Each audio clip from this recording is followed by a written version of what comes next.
ಕುಳ್ಳು ಮಸೀದಿಯಲ್ಲಿ ಸಂಸ್ಕಾರ ಮಾಡ್ತೇವೆ.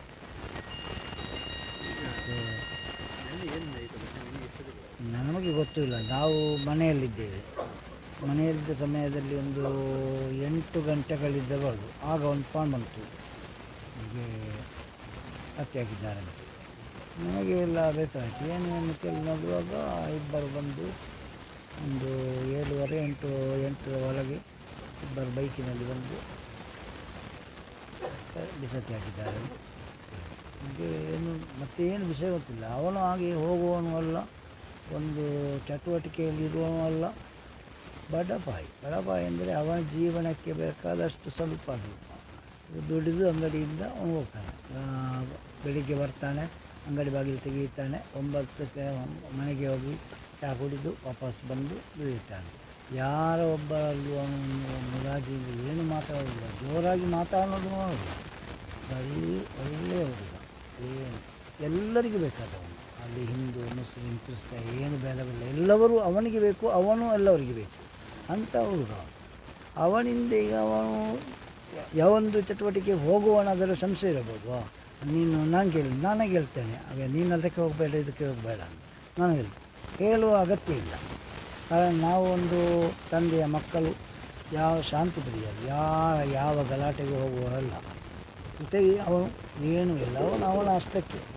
ಅವನು ಜೋರಾಗಿ ಮಾತನಾಡುವವನು ಅಲ್ಲ, ಯಾರೊಟ್ಟಿಗೆ ಜೋರಾಗಿ ಮಾತನಾಡುವ. ಹಾಗೆ ಇರುವಾಗ ಅವನನ್ನೇ ಗುರಿಯಾಗಿ ಮಾಡಿದರೆ ಇನ್ನು ನಮ್ಮಂಥವರ ಇಲ್ಲದ ಬೇರೆ ನಮ್ಮ ಮುಸ್ಲಿಮರ ಗತಿಯೇನು? ಹೀಗೆ ಯಾರು ಮಾಡಿದರು ಎಂದು ಯಾರಿಗೂ ಗೊತ್ತಿಲ್ಲ. ಇಬ್ಬರು ಬಂದಿದ್ದಾರೆ ಅಂತ ನಾವು ನೋಡಲಿಲ್ಲ, ನಾವು ಮನೆಯಲ್ಲಿದ್ದೇವೆ. ಮತ್ತು ಫೋನ್ ಬಂತು, ಇಬ್ಬರು ಬಂದಿದ್ದಾರೆ ಅಂತ.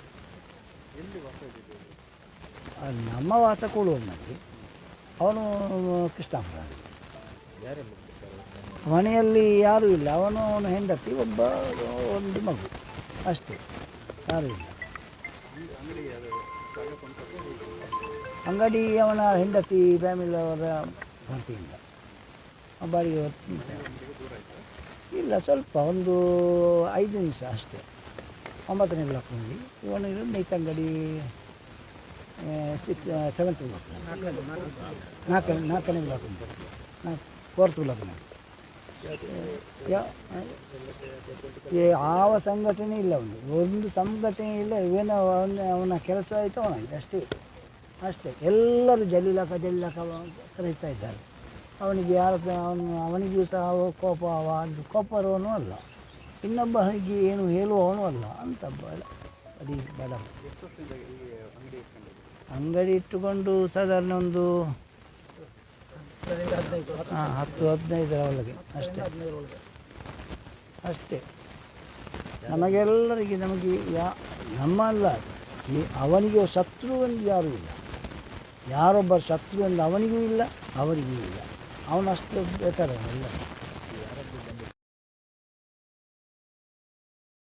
ಇಲ್ಲ ನಮಗೆ ಏನು ಗೊತ್ತಿಲ್ಲ ಅಂತ.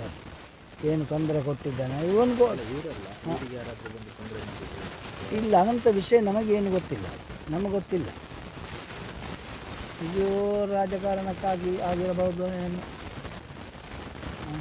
ಅಮಾಯಕರನ್ನು ಇವನನ್ನು ಯಾಕೆ ಹೀಗೆ ಮಾಡಿದ್ದಾರೆ ಎಲ್ಲರೂ ಆಶ್ಚರ್ಯ. ಇವನನ್ನು ಯಾಕೆ ಮಾಧ್ಯಮದವರಿಗೆ ಗೊತ್ತುಂಟು, ಕಳೆದ 1-2 ತಿಂಗಳಿಂದ